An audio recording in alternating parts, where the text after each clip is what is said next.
It was insane. The weather was not for running. A guy in front of me collapsed 5 meters before the finish line. 5 meters before the finish line, he fell on the floor. He collapsed. The ambulance had to take him out. He was 5 meters away from the finish line. But if you go straight to that big goal and you fail and you fail Yeah. and you fail, it just discourages you to the point where in one moment you just fall down and fall back on the same path. And that's why you want to set those smaller goals. Is who you become in the process and the mindsets that you put into place where you can now go for bigger and more achievable things, and you can now inspire more people to be better and to do better. If you just go out to people and you just be interested in what they have done and you just ask. And like to me, I have a lot of stories. I can tell stories for days Mm. without like losing any ideas of what I want to say. I can tell stories, but Mm. there's time to tell stories and there's time to listen. And Hey man, what's up? hey, you hear me? Yeah, I can hear you fine. You can hear me? Yeah, awesome, That's awesome. that's great, man. Great, man. Looking forward to a great episode here. Yeah, me too, me too. Brought out the good stuff. Ah, that's good, man. I'm starting off with the hot chili ginger ale, and then I got some whiskey right here as well. So this is gonna be a good one, yeah. Awesome. Mm. Yeah. Yeah. So how about you just start talking, so to speak. You just start talking about who you are, what you have achieved, basically how awesome you are. Sure, sure. Well, I am Mateja, or for the guys from Twitter or X, the big SM. Pretty much, I'm better known by that name around there. But yeah, I am. What am I? I'm everything, rather. Everything. Yeah, I do. I can do whatever. But yeah, I pride myself in being an inspirer, a motivator, an athlete, a hard worker, grinder. So I work on many different things. I work on different projects. I do what I gotta do, and I always train, always stay fit, and I try to help other young guys feel that same vibe and get fit, get into the best shape, and work hard towards their dreams. So yeah, that's That's what I. that's amazing, man. So can you tell us a bit about your recent athletic adventure, so to speak, what you've done in with athletics and what are some of your upcoming races or projects so far? Well, what is interesting for the first time in a long, long time, I don't have any clear races or clear goals for the near future. So Mhm. essentially, I have started this season, ran 2 races, had some illness and adversity in between them, but ran them anyway with great results. And then I decided to hit a pause on all that. I decided to switch up the game a bit. Hmm. For the last few years, I have just been preparing for certain events, for certain races, and all the energy was put forward into something that was clear that was there. But Mhm. in that whole process of preparing for races, of preparing for those events, I lost sight of what I want to do, of why I'm here, of how I want to help others, of Hmm. my business goals, my platform goals. I lost sight of all of that because I was just focused completely on the races. And so I stopped putting out content. I stopped putting out the things that fulfilled me the most. Mhm. And I was just going through endless hours and hours of doing the same stuff, the same exercises, being on the stadium, being on the track, just Mhm. running, preparing for races, and working in between that. And I feel like I kind of lost the sight of why I was running in the first place, why I was competing. I just got so much into the competition that I forgot to why I was competing. And at one point, it was Mm. just like, what am I doing? Why Yeah. am I on the track every day preparing for another race of the same caliber, same style, doing the same thing over and over again? And Mm. so I decided not to schedule any more races for this year and just go with the flow. I decided to go back to my roots, to go back to being prepared for anything that comes up, so that Mm. there is a race tomorrow in a fucking Sahara desert. I'm gonna be there in the Sahara desert and I'm gonna run for 100 miles, no problem. So Mm. my goal now is to be prepared for anything. So now I'm back to running hills, back to running in the woods. I am back to doing a lot of calisthenics. I got bigger, I got stronger. I'm Mm. trying to become the complete athlete again and not just be a runner. I'm trying to be the the same guy I wanted to be when I started out this process, the guy that I lost sight of during the whole idea of competing and racing. Yeah, that's awesome. And you got some pretty good results at the last half marathon, right? 144, right? Mm. So that's That was 144 of the couch, and the one before that was 142. So nice. yeah, yeah. So yeah, it was pretty decent. I mean, the last one, well, the last one was pretty interesting. After the one before, I got sick, and I was sick pretty much during the whole preparation period. I In between the two races, I ran 14 kilometers total in the Hmm. 5 weeks. I just couldn't run. My lungs were in a bad condition. I couldn't breathe. My allergies, some viruses that they picked up. I was in bed pretty much the whole time. Yeah. I was barely managing it. And then come race day, got up, of course, 30 degrees outside, sunny. It was insane. The weather was not for running. A guy in front of me collapsed 5 meters before the finish line. 5 meters before the finish line, he fell on the floor. He collapsed. The ambulance had to take him out. He was 5 meters away from the finish line. That must suck so much. Imagine you're 5 meters from the finish line and you just collapse. Oh, and then you get sent to the hospital. And then it's not even the fact that you're collapsed that is the biggest problem. Then you're sitting there in the hospital thinking like, dang, I was so close. I was so close.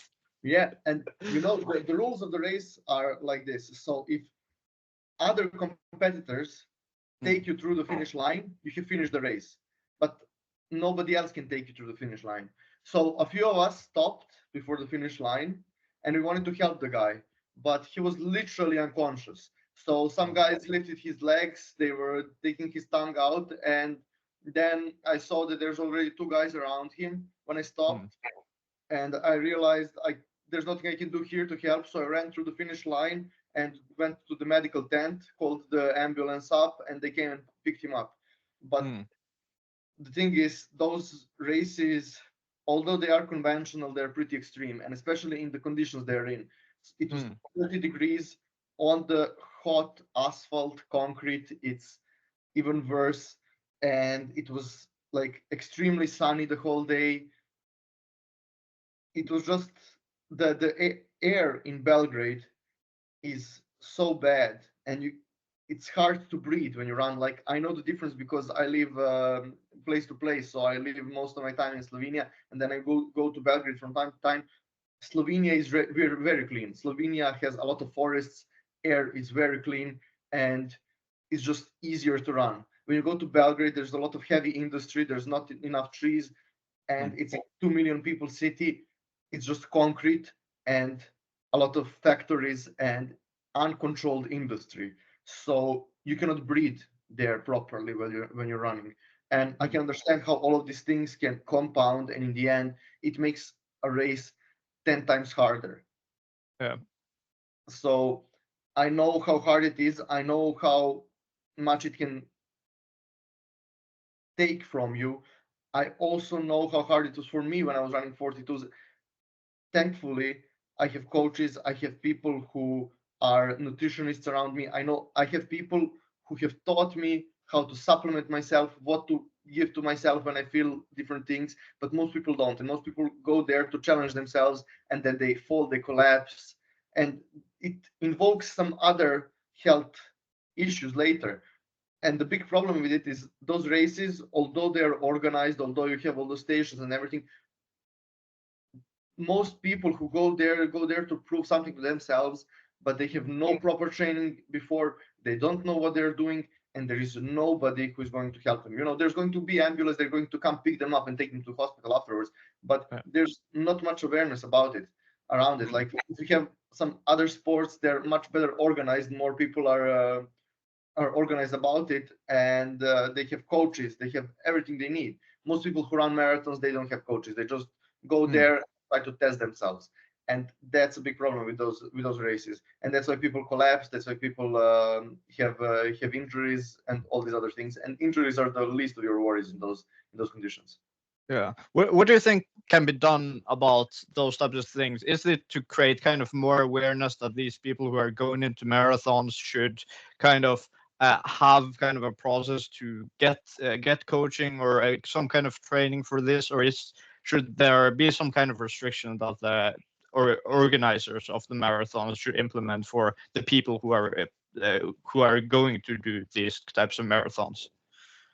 Well, I would have some way of testing it. I would definitely involve some type of medical, maybe evaluations before in any sport that you play or that you train. When you want to compete in a sport, you have to go through medical evaluation once or twice a year. I know because I've been in a national team, I know how it works. Yeah. Marathons and half marathons, although they're considered recreational activities, they're much tougher than any professional sports. And many people go there without any medical evaluations or without any experience. And I think that's a big problem. Yeah. You see, if you were, for example, if you want to run a marathon, you have to have already results from, I don't know, 5 half marathons before that. That would make some sense, or some race of similar caliber, or something like that. But if you're just to let anyone compete without any evaluation or anything, you have a huge risk of some health issues. And I mean, I know people want to test themselves, and I'm all for it. And my first race was a marathon. I didn't run any races before that, but there should certainly be some type of way to test it, or some type of way to let people tap out or get out of the race. Like there are medical teams all around, but it's still brutal. Yeah. I don't know. The point of those races is to show how tough you are. So naturally, you don't want to quit until you collapse. And I can understand that, but yeah, maybe we should just start explaining people better how they should supplement, how they should what they should eat, what they should drink during the race, understand their bodies, and so do not let themselves collapse in the middle of the race, because it's tough, especially if it's concrete all around. Like I've been in my fair share of street fights, and you never want to fall down on the concrete with your head. That's not something you want to do. Yeah, and it's the preparation part as well, right? Like, of course, we are men. We want to show how tough we are, how competent we are, right? But it's also about understanding that, okay, an important part is the preparation, the journey as well, right? Okay, not just taking shortcuts to the journey. Shortcuts to the finish line and saying, okay, I managed to achieve this, even though you have to push yourself absolutely to the limit. Of course, it's good to push yourself to the limit, but not when it affects your health in that way, right? You should do some kind of preparation to prepare you to make it actually easy in a sense in the end to actually achieve those results, right? Because if you go through the proper preparation, right, the food, the training with the running from beforehand, the more of that you get in order from beforehand, the easier it is to achieve these things, right? And that's what applies in both business and athletics. Yeah, exactly. It's all about the preparation. It's all about the hours you put in before it. Because if you don't put any hours in before it, first you're disregarded all the hardworking people who put hours in before it, Exactly. and you're saying no, I don't need to train for this. I can do it my way. No, you can't do it your way. If you can do it, I wouldn't be collapsing here. So that's one thing. The other thing is you are putting yourself at risk for nothing, literally for Yeah. nothing. Like Mm. there is those races happen all the time in all the countries. You can let a few months go, prepare for it, and then go about it. Don't just get off the couch and go do it. Like I mean, I can get up from a couch after being sick and run a marathon. I can do it because I have run so many of these before, and I know I can do it. And I know no matter how bad my preparation was, I have been through it. I know the struggles of it, and I know how to deal with them. Meanwhile, people want to go through it first time, and they go through that first time inside of a race, which might be a bit smarter than going about it on your own, Yeah. because there is medical teams on the race, but still not the best idea. Definitely not the best idea. Like I believe that if you never ran a 10K or a 15K in your life, you don't want to go run a half marathon. If you haven't run 30 kilometers at once, you don't go run a marathon. It's that No. plain and simple. Yeah. You prepare, you get ready, you do what you need to do beforehand, and then you go about it. Same in business. Yeah. But in business, you learn as you go, of course. It's also Mm. with running. But if I go and cold call 50 people and then cold call that one guy that is really important to me, I'm going to be much better in that conversation with him than if I just decided to cold call all of a sudden the most important guy to my business at first, just at once. I mean, it can work, never too bad to be ballsy, but maybe it's better to just train before. So Yeah. find some lower class people, lower class businesses, call them first, learn through trial and error, and then go Yeah. there and close that big client, and not the other way around. Yeah, exactly. It's a matter of growing into it as well. Like this kind of progressive overload, in a sense, to put it in gym terms, right? Okay, having some kind of steady progress. Of course, you're not going to go from 20 to 50 kilometers immediately, right? You're not going to go from 10 to 30 kilometers overnight. It takes progress, right? And that's what is important to understand, right? You have to, as Jordan Peterson says, you have to set the goal small enough to that you're actually going is actually some kind of uh, realistic sense of achieving it, right? That it has to be outside your current scope but still be possible to achieve, and that's what's good to that's what gets you to kind of yeah progress and challenge yourself in a sense. Like uh, it's like I don't know if I could have done. I probably could have done a half marathon last time, but I took the safe route to go to do the relay race instead of the last time.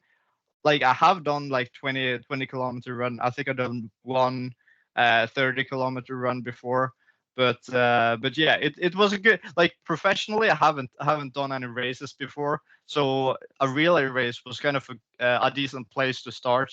So basically taking some sprints uh, in a hill trail was pretty good starting point there. But yeah, it was good to start that way instead of going completely into to a half marathon or a marathon on the first try. Like first of all, like I didn't know anything about how the organization or how the how the fields will be set up, right? And nothing about the signs, nothing about or very limited about a trail. I knew more or less where it will be. I didn't know how restricted or how organized it will be with restricting the trail, the area. So it's good to limit in a sense in the beginning so that you kind of get a better understanding of what kind of field you're going into, and then kind of expanding upon that, because of course if you're it may be cool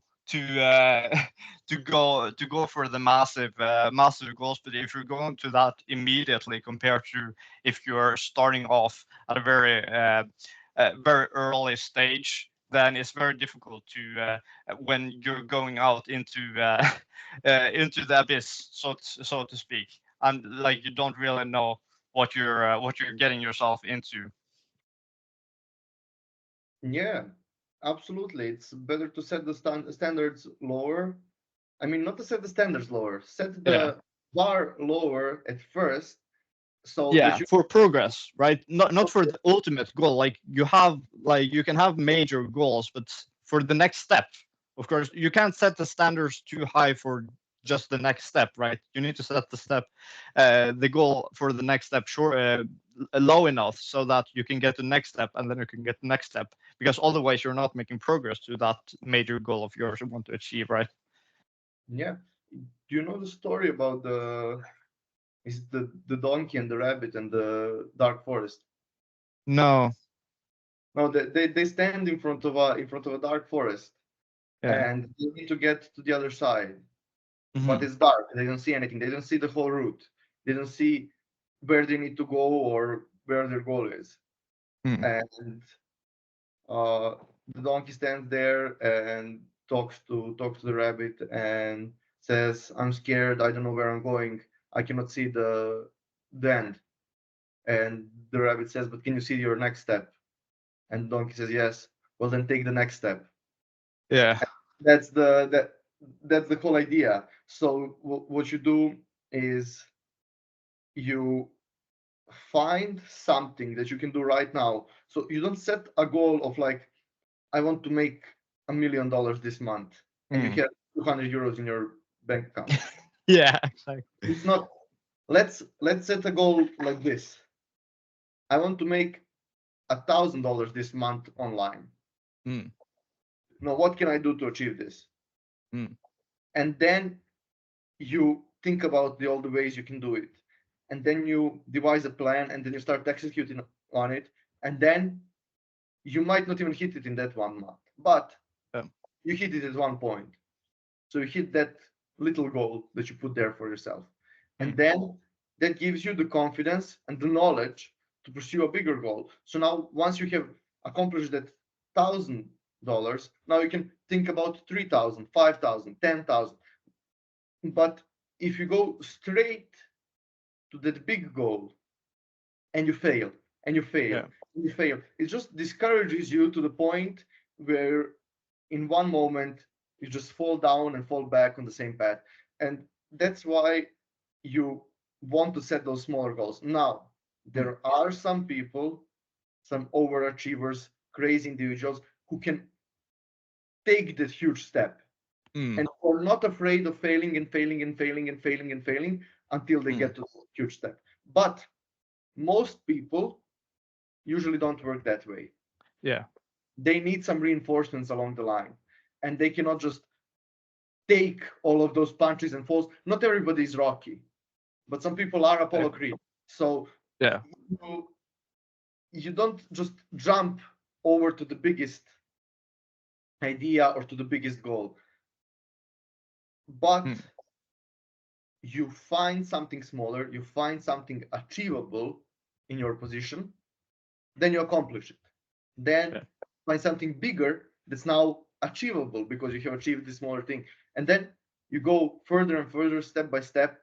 The compounding effect pushes in and you accomplish something. Have I told you about my first race? Yeah, I Do you think know, so. do you Or know what my first race was? what was that? I ran a 21-kilometer 21 kilometers. trail obstacle course race in the mountains. Okay.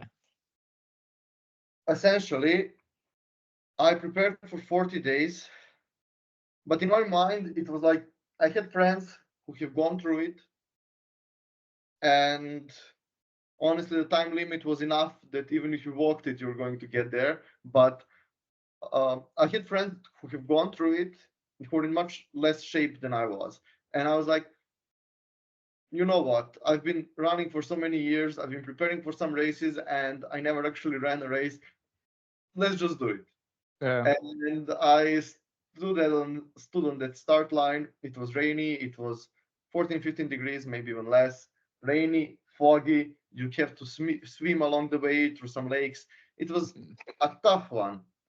Anyway, I finished it in top 15, 20%.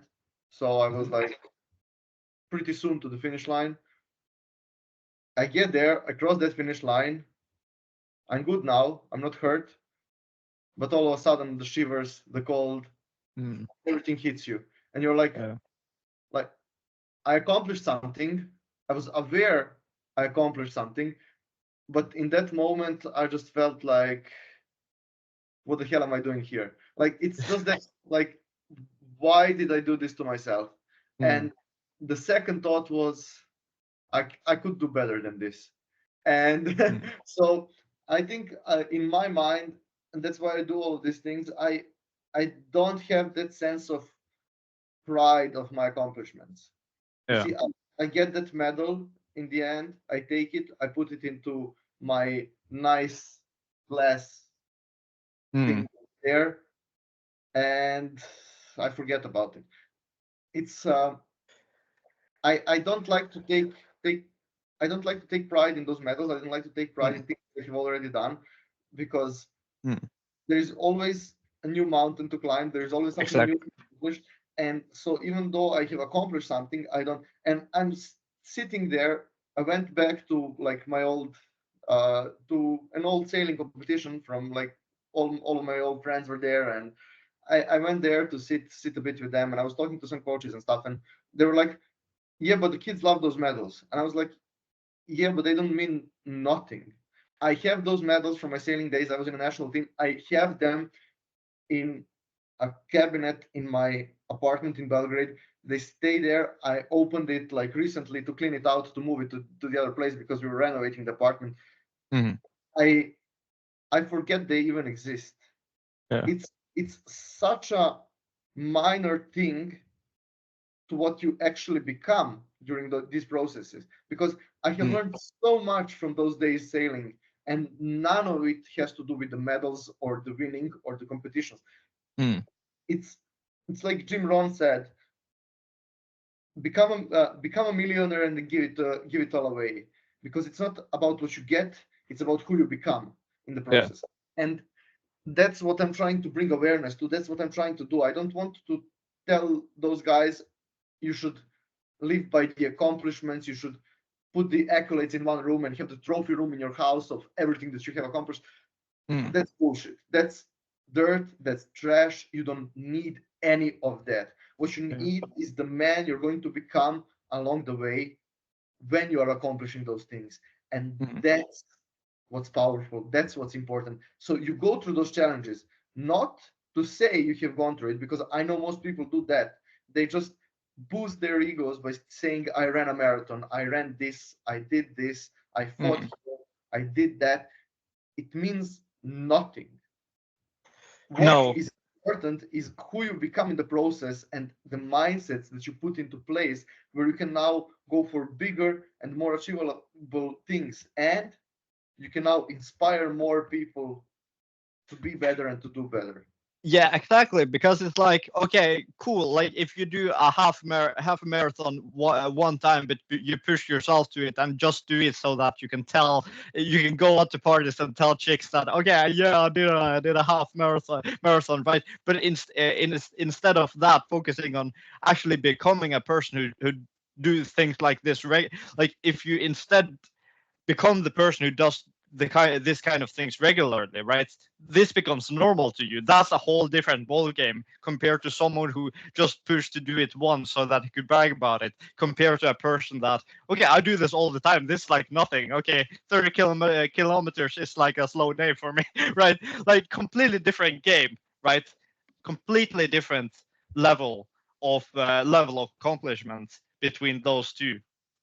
Absolutely. And the interesting thing about this is the one who doesn't brag about it is far more desirable than the one who does. So if you are a guy who ran a half marathon and is going around and talking to chicks how he ran a half marathon, how he won a title in this, or he got a medal in that, you're not going. They're just going to laugh at you. You're a laughing stock.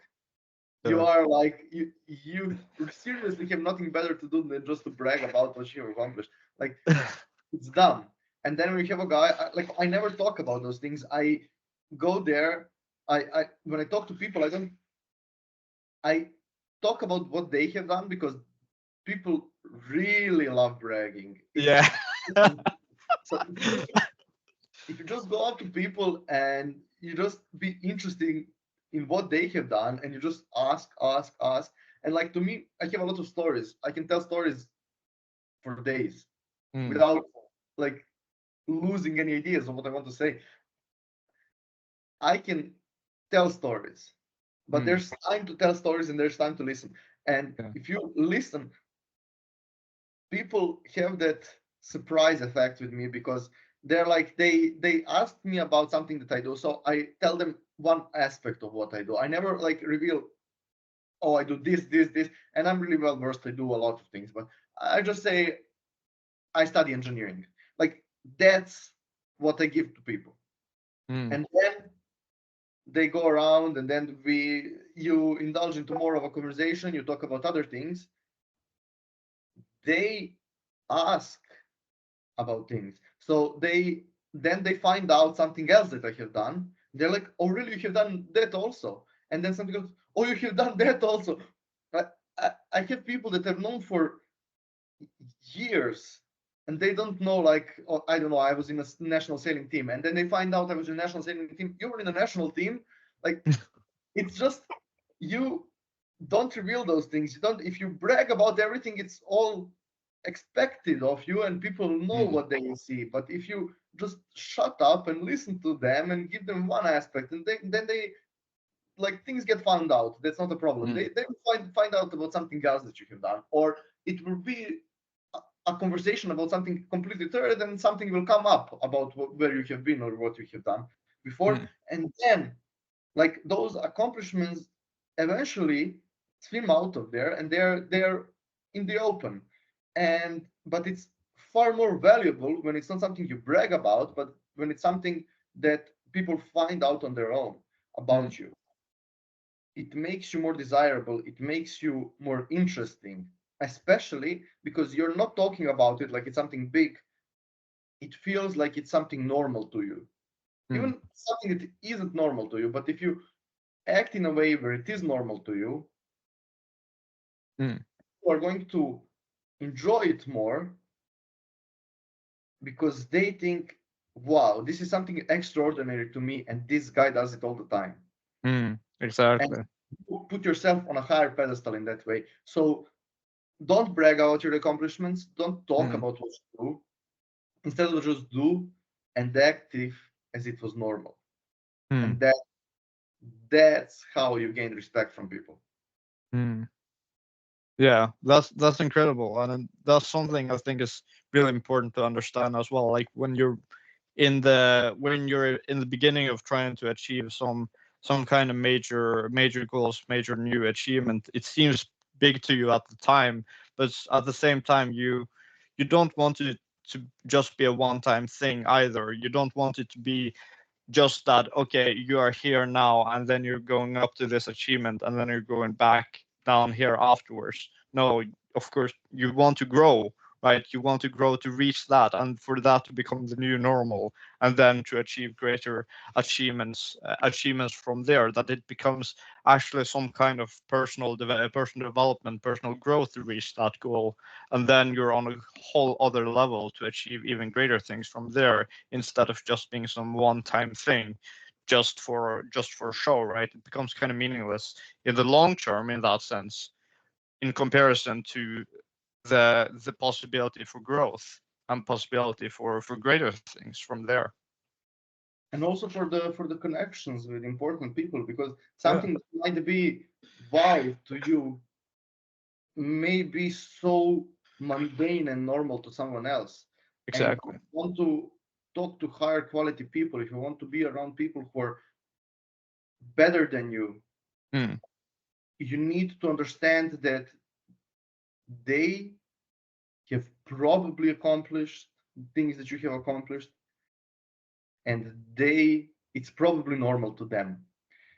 Yeah. So if you just go around and brag about the things that you do, they're not going to be impressed about it. Mm. High performance people are not impressed by other people. They do not care. They do not see any accolades in your championships or your medals. They don't care.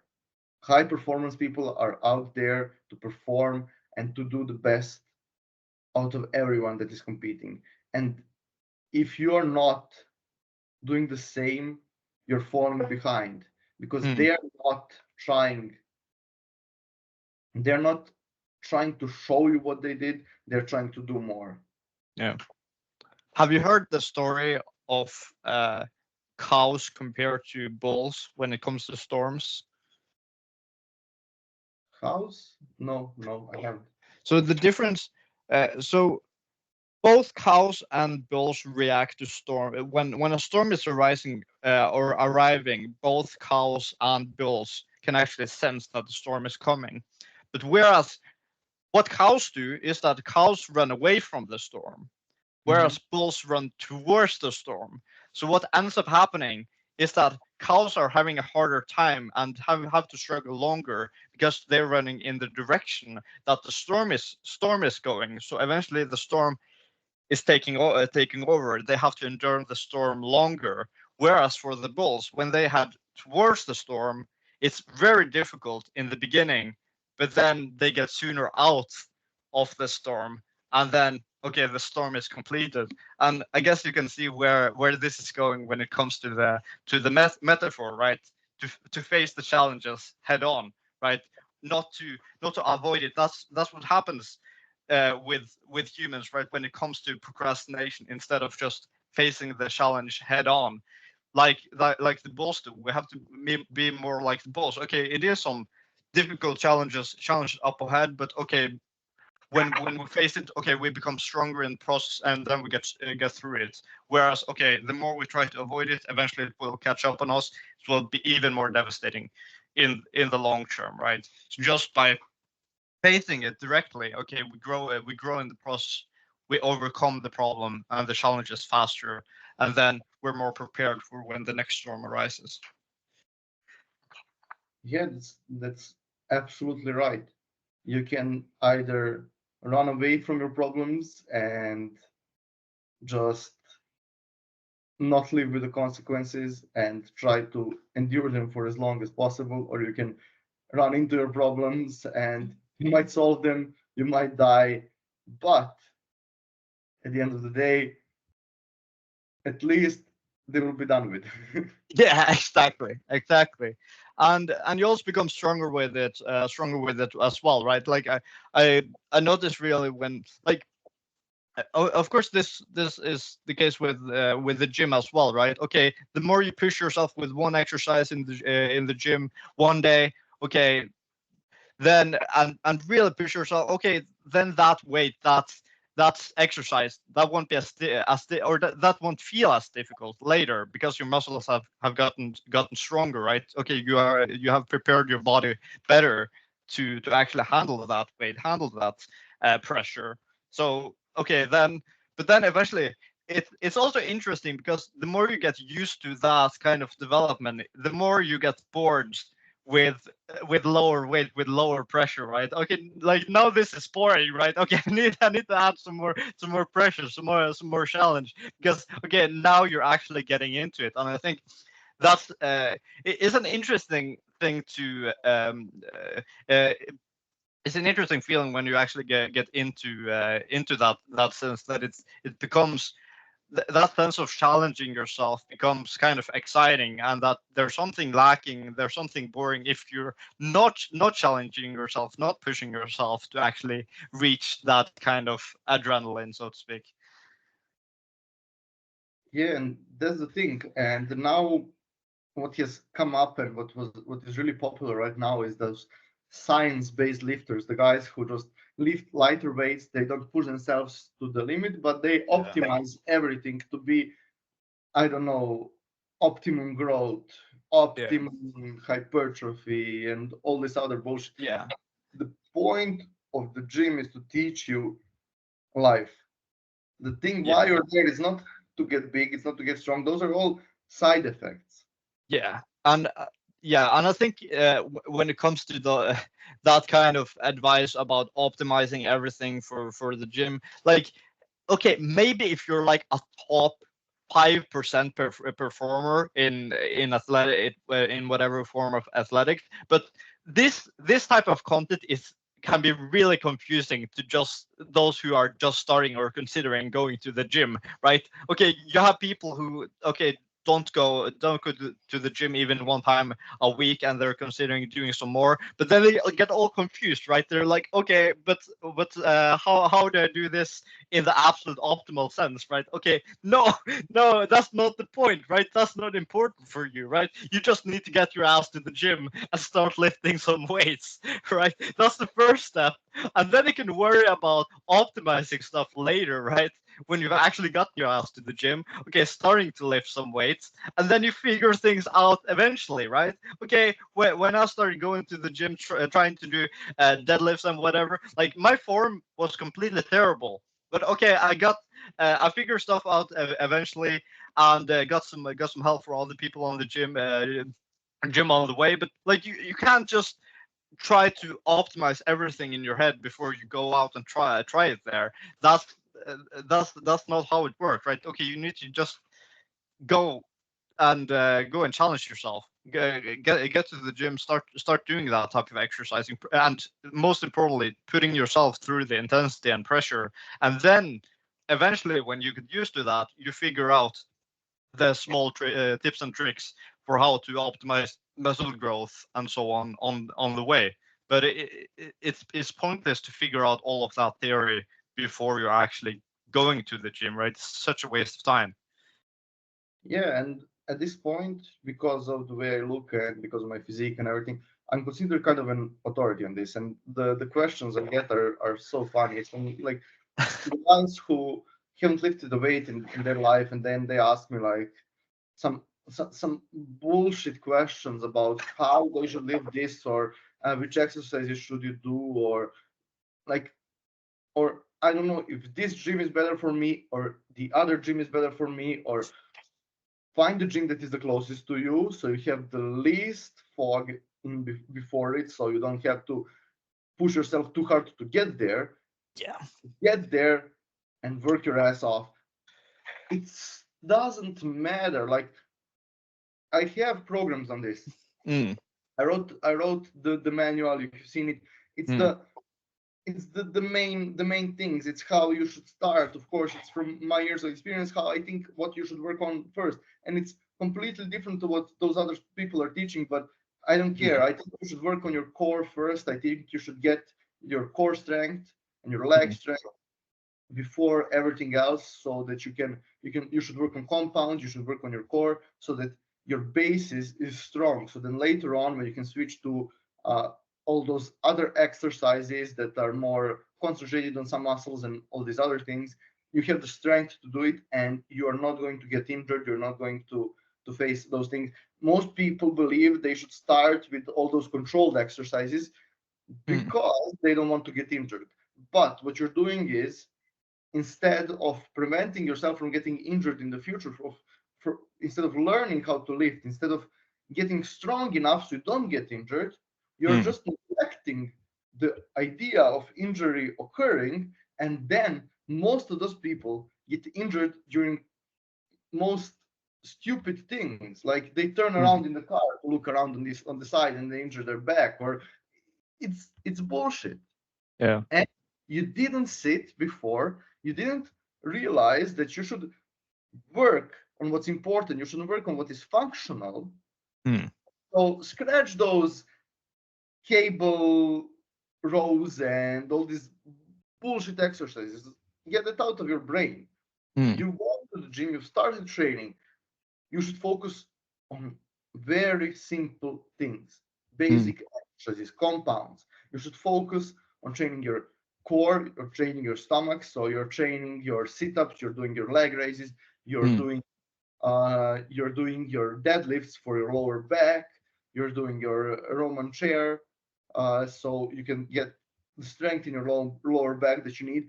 once you strengthen those muscles, once you strengthen your legs, your glutes, your back, then you can work on anything else. And Yeah. you know what's interesting? You're not going to get injured doing some bullshit tasks during the day, and you're not going to get injured doing some easy exercises, as I call them, because none of those controlled machine exercises are hard. You Mm. set up a weight you need, you pull, you push, you cannot hurt yourself, there's no risk at all, and even if you let go, nothing is going to happen. Mm. With the real exercises, it's different. You need to control your muscles, you need to control everything. And Mm. when you learn that discipline through the real exercises, that's why I preach calisthenics first, always. You learn how to control your body, you learn the compound movements, then all the other exercises get easy. Yeah. I used to do sets of 50 squats with 120 kilos. This was after 2 months of squatting. 2 months of squatting. Because I had so much strength from running and from calisthenics and from everything else that I was doing. Mm-hmm. It came naturally to me. It didn't come naturally to me. It Mm-hmm. came naturally because I was so strong from doing all these other functional compound exercises that my muscles are used to pressure in such a different way than just some exercises with weights. Mm. But people neglect that. They go to the gym and they go the safest route. It's the easiest way to build a good physique is with machines. It's easy. Yeah. It's easy, but you don't get nothing from it Yeah. because you don't get strong, you don't get functional. You look good, and that's about all of it. If you Mm-hmm. were to go into any sport, you're not athletic, and that's what's so funny to me. All those gym guys who are there 3-4 hours a day, but they can't run a mile. Like it's just Yeah. it, it, it doesn't connect. There's no logic in it. Yeah, I saw Tate mentioned the same point as well. Basically, that okay, compared to the training, going running in the hills and so on, like lifting a weight up and down, it's like nothing compared to that kind of training. That it seems tame, right? It completely depends on where, yeah, what kind of exercises you're used to, and if that is what you're used to, that kind of intense training, endurance training in the outdoors where you really have to pressure yourself, then the kind of exercise in the gym don't really seem that big of a deal, right? But I think, yeah, that takes us back to the same point, right? Okay, what is your level of standards, right? What do you consider normal compared to where you actually want to go? What has become normal to you in terms of the pressure and the difficulties you're putting yourself through? And it's all about kind of maintaining that, or elevating that makes you actually grow physically and as a person. Yeah, I mean, ask the NFL linebacker if it's hard to lift 225 on a bench. It's not. Yeah. Like, he pushes people for living. Yeah. He pushes, and not 225, 350 pound people, he pushes them through the field. And you Mm. think, and they push back. Yeah. And you think to him it's hard to go to the bench and lift some weights. It's easy. And Yeah. that's why it's so funny. That's why this whole gym movement is it's too far stretched. What is considered great in there is great for an average person, but if you go to through athleticism, if you go to real athletes, Yeah. it's nothing to them. Mm. And that's why it's a sport that's so neglected, because the level it is on is it can't compare. Like maybe professional bodybuilding, like the Mr. Olympia type, but everything other than that, it's, it just can't compare. Mm. And so yeah, my advice to anyone who is going through that journey, who wants to get stronger, if you're not going to be a professional bodybuilder, don't listen to the advices of professional bodybuilders. You want to Mm. get strong and functional, listen to people who are strong and functional. Mm. You'll find people like who knows? Go look at some athletes. Go look at some other people. Like there was that guy who trained with Conor McGregor, the movement coach, Ido Portal. Like the one the Nate Diaz made the joke. You play donkey tail with a dork in the park or something like that. I don't know. It's just but yeah, he's an interesting guy. He's like all about movement, agility, being making your body move in any way you wish it to move. And like honestly, if you're just looking to be healthy and to be functional, and that's all you should be looking to be, that's the way you should train. Not like some bodybuilder, not just going there and lifting some insane weights for the ego of it and for getting big muscles. Because big muscles mean nothing if there's nothing to back them up. Yeah. So yeah, anyway, enough about fitness. Like we spent Yeah. now talking about, well, mostly fitness. Yeah, so let's transition that over to business. What do you think the relationship is with between athletics, like this, having good habits with like physical physique and exercise and all of these other kind of types of sports, and your kind of ability to function well in business and be able to pick up good connections there? Well, business world is really rough. Business people are sharks. They are preying on everyone. They're trying to get the best deals for them, and they don't care who stands in the way or who they need to wreck.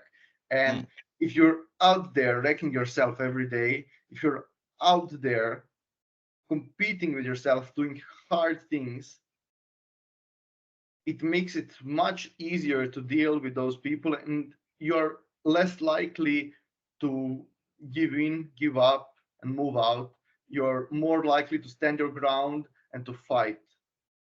And that's literally the most important thing in this world, not only in business, in life in general. If you're not ready to stand your ground and to fight, nobody's going to save you. Nobody can save you.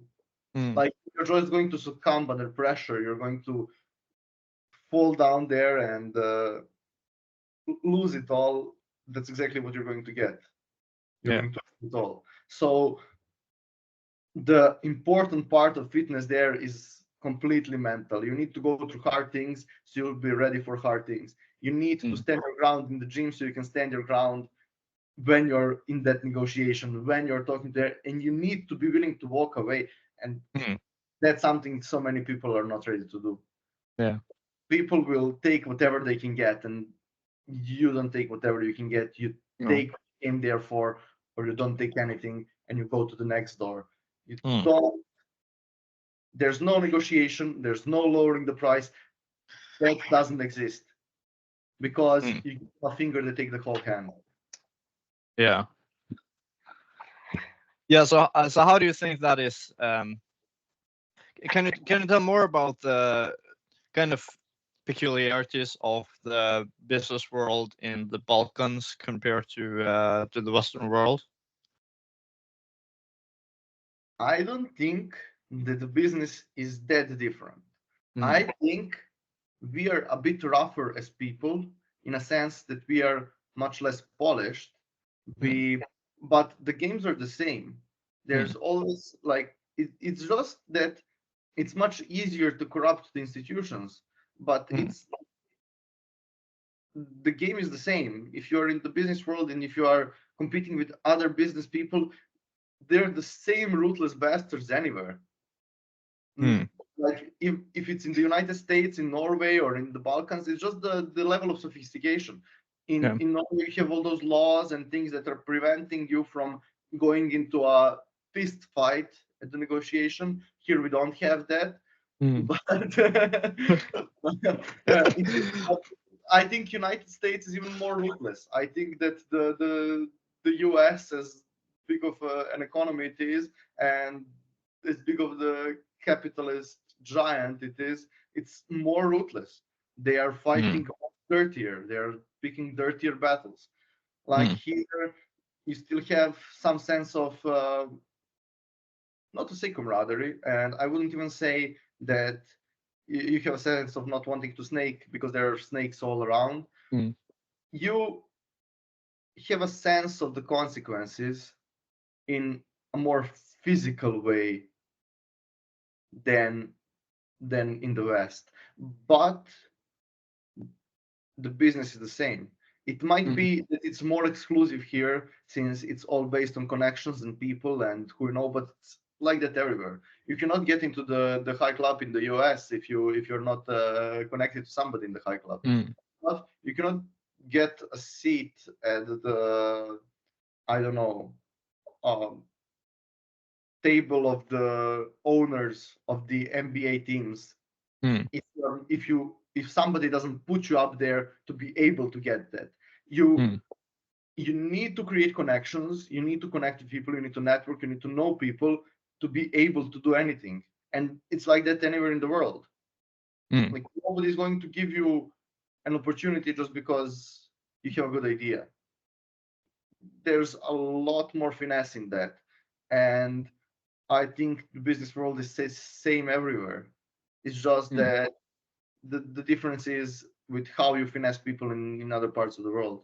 But it all comes down to, do people like you or do they not like you? Do they want to do business with you or do they not want to do business with you? Because you can have an absolutely groundbreaking idea, but if nobody wants to finance it, you can just sit there on your ass and do nothing. So at the end of the day, it's about trying, it's about knocking at the door, talking to people, getting those connections, and using those connections to your leverage. And at the end of the day, it's all about leverage. Yeah, well said. Can you speak a little more about the involvement you've had with your father's business, kind of what kind of impact your father's business has made in the Balkans, and what kind of things you've done or worked on or are working on in business so far onwards?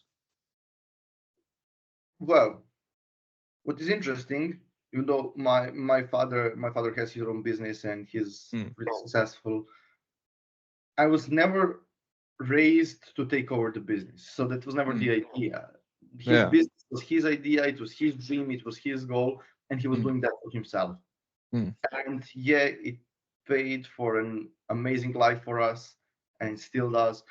It's but it's the mentality that we have about it is everyone can choose what they want to do. And if I don't want to take over the business, that was never their goal. Even though he brought me up in a way that he taught me about the business world. He taught me, like, we would drive. I went to school in the center of the city and it was pretty far away from home, and he would go to work in the morning, so I would go with him, which was much easier than going with public transportation, especially since public transportation would take me like 45 minutes to get to school, and with him I would get there in 20 minutes. But I would get to school 30 minutes early, but I would drive with him 20 minutes every morning to work. And he would explain to me things about the business, about how those things functions, about the networks, the connections, everything pretty much he did.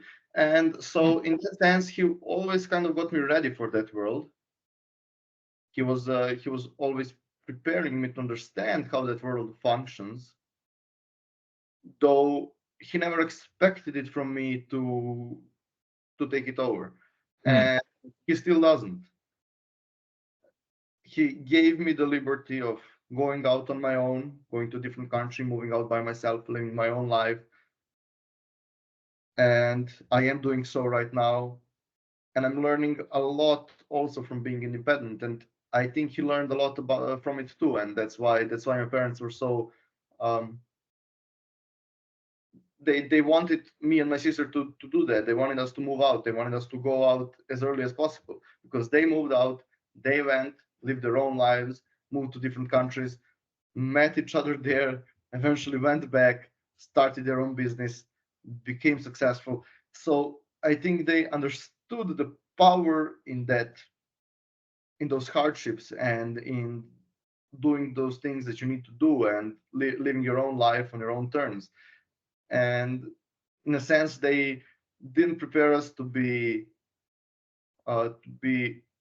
kind of those kids that inherited the wealth. They prepared us to be the kids that are going to take over the world, and that's the main thing I have about my bringing up. And it was never about me inheriting things. It was always about me earning things. That's the whole childhood. I told this story many times, but I want to say it again. My mother used to. We watched TV when I was younger, and there was like, I don't know if it was a documentary about Muhammad Ali, Mike Tyson, about the boxers, and all those boxers jumping rope on TV. Now my hand-leg coordination was awful. I'm not a natural athlete. I was in the national team. I was a great athlete. I'm still a great athlete, but I am far from a natural athlete. I could climb trees. That was the only thing I was good at when I was a kid. But I'm a natural mathematician, and I'm not a natural athlete, definitely. Essentially, I watched that documentary, and those boxers were jumping rope. And you know how boxers jump rope? It's madness. And I looked at my mom and I said, I want to jump rope like that. I couldn't have been older than 8 at that point. I want to jump rope like that. And she was like, yeah, fine. I'll get you a rope. But you have to promise to me, I will wake you up, no problem. You have to promise to me that you're going to get up 8 in the morning. My school started at 11. You're going to get up 8 in the morning, every morning, get out in front of the building and jump rope and train. And I did that every day for months and months and months and months until I learned it. Now I can jump rope like all of those shapes and things. I can do anything with it. It was my mom who was like, you want something, there's no shortcut. You want to learn, okay, but you need to roll up your sleeves and go to work. And it was always like that. So my family had money, but I had everything I needed, far from not having it. And we went on nice holidays and everything else. But everything that was extra, if I wanted a fancy coat, fancy shoes, Jordans, stuff like that, yeah, fine. You can go work for your father and you can make that money and you can buy it. Exactly. No problem. No problem. Like, you have everything you need from us, but I'm not going to buy you crazy expensive Jordans. Like, why did you earn them? Go out there, work and earn, and earn that money, earn what you need. And it was like that. I've worked for my father since I was 15. It was normal. I was there in the bar. I was there at the festivals. We worked. That's my sister also. It's nothing new for us. We are used to working. We are workers. We grew up in a business family, but we don't regard ourselves like living at a high horse. I had friends who were much flashier than me, who had much more money, and I hung out with them, but I was never part of the group of the spoiled brats. It's how I was raised, and my parents did a great job there.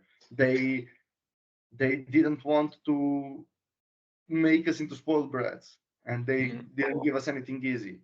It was you either work or you get punished for not working. I never got punished for a bad grade in school if I studied. So if my mom saw that I was studying, that I was preparing for the test, and I got a bad grade accidentally, that was nothing. That was not bad. If she saw that I didn't prepare and I got a bad grade, I would be punished. It was like, yeah, you didn't prepare. What did you expect? Yeah, exactly. Your job, like, it was, you live under our roof. Your job is to study and to get good grades, and you're not doing your job right. Like, it's it's that simple. You have a job. Your job is to go to school and to get those good grades. And you don't do it, then you don't get the benefits from it. Mm. And in that sense, it was simple. I think that's why we were raised so great, and that's why my sister and I live around the world now and live our own lives, and we are still so young. Yeah. Because while most of our friends still live with their parents at home, Mm. and yeah, because they never let us slack, they never let us not be disciplined, they never let us not do the work. Mm. I was for years like when I when my mom comes to the room and says it's time to wake up, I get out of the bed. It's not a question. It's not why now or I want to sleep more. No, it's Mm. come on, Mateja, you need to get up. Okay, I'm out of my bed. Make the Mm. bed first thing in the morning. That was extremely important. I never got out Mm. of my bed not making it. Mm. Uh, make your bed. Make your bed. Make your bed. You didn't make your bed. Make your bed. It was like put your toys back. And my sister was a pain with that. Put your toys back in the place. No, put your toys back in the place. My mom comes Mm. in with a trash bag, puts all the toys in the trash bags and takes them out Mm. the trash. You don't want to put them back into place, you're not going to play with them. Mm. It's simple. You and the state said you don't negotiate with kids. You don't negotiate with kids. Mm. Exactly. you they need to learn. You need to learn to take care of your stuff. You need to clean your house. You need to clean your room. There's no there's no reason why kids should be spoiled. Mm. No matter how good you have it, it doesn't matter. You're not doing your kids a favor by spoiling them. You're not Yeah. doing your kids a favor by giving them anything they need. No, they need to earn Mm. it. You want Yeah. something, earn it. Mm. Plain and simple. And then you grow up in life, and when things get hard, you know that's how it's supposed to be. When you need to Mm. work to pay for your apartment or to pay for your bills, to pay for your food, Mm. it's nothing new. You've been working your whole life. You've learned to work. Mm. But the big problem now is nobody's disciplined. Mm. Nobody works. Nobody wants to work. If it's not something that they absolutely enjoy and love doing, they're not going to do it. Mm. It's asinine to me. You cannot sit there and tell me that the world should bend at your will. It will not unless you make it. The world will bend to your will if you make it bend to your will, and Mm. no other way. Mm. You cannot sit there in your chair and say, oh, but this work is not what I've studied for, so I'm just going to sit here in this apartment that my parents pay for, even though I'm 35 years old, and they pay for my food and they pay for everything I do. And I don't want to take this job because this is not what I studied for. Well, newsflash, you don't get what you want, you get what you earn. Mm. So get out there, do other things, and maybe one day the opportunity will come. But Mm. if you don't seek the opportunity to just sit in the place and do nothing, no opportunity will find you. People are Mm. not out here looking for you. You're not some golden goose. You're not some golden child. You're not Bill Gates. You're not Steve Jobs. And those guys worked their asses off. Mm. So if you want something to happen, if you want something to be done, then you get out and do it yourself. And Mm. that's one thing my father taught me. If you want something to be done right, you do it yourself. Mm. Like you can delegate things, but if you want something to be done right, you do it yourself. Mm. He had 40 employees at one point. He was there every day. Yeah. Every day. I never saw my father wake up after 7 a.m. Never. And he had late nights. He would come home at 3, 4, 5. Doesn't matter. You get up and you do what you're supposed to do. Mm. And that's all that is there. Mm. You don't get what you don't work for. You don't get what you don't put yourself out there to get. Mm. Yeah. Nobody's going to give you anything. Nobody's going to hand you out anything. And even if they do, you're not going to feel good about it. Trust me. Yeah. Yeah. So, yeah, it seems like your father really understood like how to avoid the common kind of pitfalls when it comes to raising a child in this kind of income bracket, so to speak. So can you tell me a bit more kind of what you think could be the lessons, so to speak, not just for parents in the higher class, so to speak, to avoid their children becoming spoiled, but also what kind of lessons can kind of maybe parents in lower or middle income class have as well, to kind of bring them up into becoming something more and bigger than what they have gotten them reached themselves, right? Because okay, there may be it's one thing to raise children with saying with what you say, and there's one thing that what you actually do, like your father do with that kind of work ethic, as you just explained, right? It's a completely different ball game to actually see your parents do what they're telling you to do, instead of just saying okay, do what I say, not as I do, so to speak. Well, essentially, I think my mother is more important there because she was there with us. She was there the whole way. You know, Mm, she was home. She was, but right now, yeah, it's hard to raise kids with both parents, with one parent being home, like only one mm, parent. Fortunately, we had a good fortune to have that. We weren't uh high income family to say. We were like more of a middle class, mm, but higher middle class. But still, we had that opportunity that mom was there with us. She taught us things, and she taught us how to go through the world and to be disciplined, and she didn't let us like go easy through life. Dad was a great example because he was out there doing it himself. Now, no matter which class you are, you can be that example to your kids. mm. You can be that example that it all starts with you. You have to take responsibility. You cannot just come here and say, oh no, we are in a bad condition and my family is in a bad place and I cannot raise them right. No, no, no, no, no. You raise them by example. So no matter how bad your position is, your kids are going to see you getting up and going to work. No matter what you do, they're going to see you going up and working and providing for your family. Mm. And the only way to not make them spoiled brats, and I don't think any people in like lower income places become spoiled brats. You just cannot. It's a logic fail. It cannot Mm. exist. But to all those families in middle and higher classes, you need to teach your kids that they need to earn what they want. So Mm. if they want that new toy, put a price on it. Yeah. Doesn't matter what it is. Put a price on it and make them earn it. Mm. Like Pastor Bet David has this with his kids.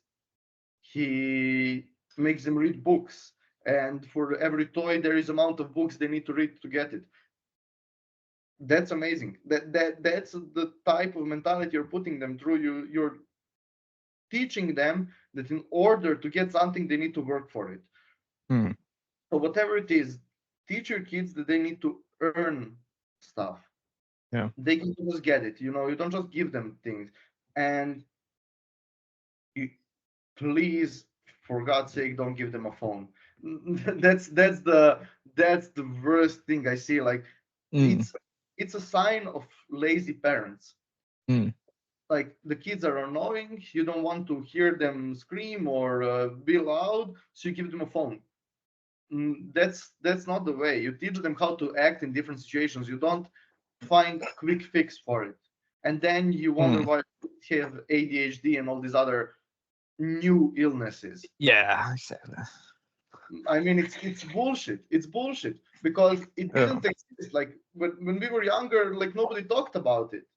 Mm. Why did nobody talk about it? Because we were out there every day climbing trees and playing with our friends. We were not sitting on Yeah. our phones. I see kids sit together in a room, each playing on their own phone, Mm. and you brought them to be together. They're not together. They're not hanging out. They're sitting on their phones. Yeah. I hate this with our generation even, and we are 20 something years old. Like we Yeah. sit, everybody has their phone out. Fuck your phone, man. You want to see, you came here to hang out with me and you have your phone in your hand. Right. So you're not hanging out with me. Bring me the bill. I'm going out. I'm not hanging out with you anymore. It's bullshit. When I sit Yeah. around with my friends, when you're having drinks, if I see somebody on their phone, I tell them all to put their phones out and put them in the middle of the table. First person to pick the phone picks the bill. That's a good one. That's a good one. Yeah.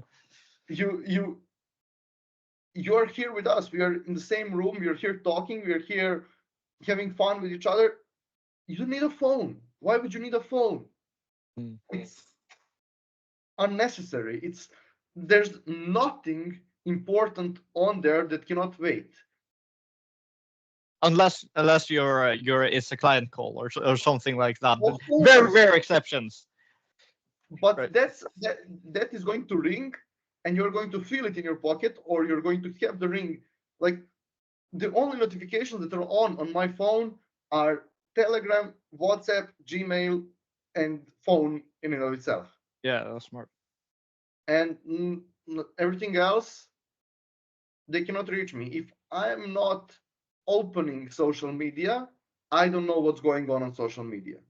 Mm. So if I am not at home having free time, I'm not looking at social media because Mm. I have no business looking at social media when I don't have time for it. Yeah. I will not sit on YouTube unless I'm at home bored out of my mind, which Mm. is very rarely. And I will not open up my X profile if I'm not at home sitting at my computer already. Mm. So I'm not going to go out there to talk to my friends or to be with people. And it's important to be around people. It's important to be around people. It's good Exactly. for your soul. It's good for you. It's We are social creatures. We are supposed to be around people. And Yeah. if you're to be around people and then have your phone in your hand, or it automatically signalizes that those people are not important as your phone. Mm. And I don't ever want to signalize that to people that are around me. Mm. Like, you are here. This phone, this is a tool. This is a Mm. great tool that we have to do Yeah. amazing things with it, but Mm. not to wreck our own lives. No. And that's what people don't understand. You're creating a generation of people who don't know how to talk, who don't know how to socialize, who don't know how to be around people. Yeah. It is going to cost them. It's going to cost them on a long run. It really is. Mm. I talked to you about the kid that used to live with us last year. Mm. He was essentially extremely smart kid, like Mm. intelligent beyond measures. Yeah. Insane, whatever you ask him. Mm. He had really hard time socializing. He liked this girl. He couldn't even like say something to her. He would go out with her. He never spoke a word of it. Like, it's and it was like I would take him, my friend and I, because we are, well, idiots as we are, we would go out somewhere and we would take him with us just for the sakes of it, for the fun of it, and we would take him with us to the clubs and to the parties. He didn't have much money, but we would take him to places with us. We would get him drinks and all the other things, get him into Mm. clubs and all the other stuff. Like, it really doesn't matter. He was like a younger brother to us, so we would Yeah. take him with us. And there was like this incident, one party. It was my good friend's birthday, and he's an insane guy. Um, where to start? Like, from he works in banking. He's smart, witty, charismatic, great with people, and he has kind of a temper, but that on the side. And we went to out for his birthday, and we were out, and my sister was in town, and it was me, her, my friend's girlfriend, that friend of mine, and the other friend of mine, my current roommate, who is also, like, we go together to university. He's extremely good with people. He works in a restaurant, but, like, as my other roommate says, when they get him there, they literally want to, like, when he gets new customers or new people in the restaurant, he literally gets them until they go. He gets them to the point where they want to adopt him. So that's how good he is with people. And we are out there and we are having fun, drinking, and all these other things. And we brought this kid out with us. And at one point, like the club is emptying up slowly, and it was mostly older people. It was middle of the week. We weren't there, like there was barely a few people our age. But we were having fun anyway. It was our friend's birthday. And I see a group of like two girls. I'm already pissed drunk. And I take this kid, like hug him like this, and tell him, let's go approach those girls. I'm going to talk. You just stand beside me. And when I tell you to, to start in the conversation, you get in the conversation. And he's like, okay, bring him with me. I start talking to these girls. Now I'm talking out of my ass. I don't know what I was saying. I was just talking whatever I could talk, making them laugh. They were laughing the whole time, as always. We're connecting, trying to see where this is going to go. I almost went to introduce them to my friend. I turn around, and the corner of my eye, I catch him behind me, standing and talking to some fat guy. And I look back at those girls. I'm like, yeah, fine. And I keep talking to them. Then I finish the conversation with them. I grab him, and I was like, what the fuck are you doing around here? So we bring you out here. I tell you, I'm going to take you with me. So you don't need to do anything. Just stand there, throw in a few jokes, and just be interesting. And I turn around to introduce you to these girls, and you're standing behind me talking to some fat guys about cars. Fucking hell. Oh, I was so pissed at him, and I was like, yeah, there's no hope for you. Yeah, but it was a fun night. We got pissed drunk. My mate whose birthday it was, he was supposed to go to Italy the next morning, but we were so drunk that he couldn't go to Italy the next morning. So Oh, moved the Italy trip one day further because he wasn't hmm. wasn't in the condition to drive. And, Oh, but that's yeah, not yeah, good. it was fun times, interesting times. Yeah. So yeah, and essentially yeah, but the problem with this kid, it wasn't that he wasn't smart or he didn't want to talk to people. It was that he spent his whole childhood on computers and phones, and he is so out of touch with real world situations, with social situations, that he's so uncomfortable around people that you Yeah. cannot get him to speak to anyone. And that's why I say don't give your don't give your kids phones. Yeah. And it was like that with us, like when we would go to, and down here family is really important, and there are also like some events that are in our traditions and religions, and you call out the whole family and friends and everybody. So essentially you're often going to your family friends and other family members houses, Hmm. and all the kids always around those tables, they run around, they chase around. When my sister and I were at all those events, we would sit with everyone at the table. We wouldn't get up, we wouldn't go running around or bothering the grown-ups.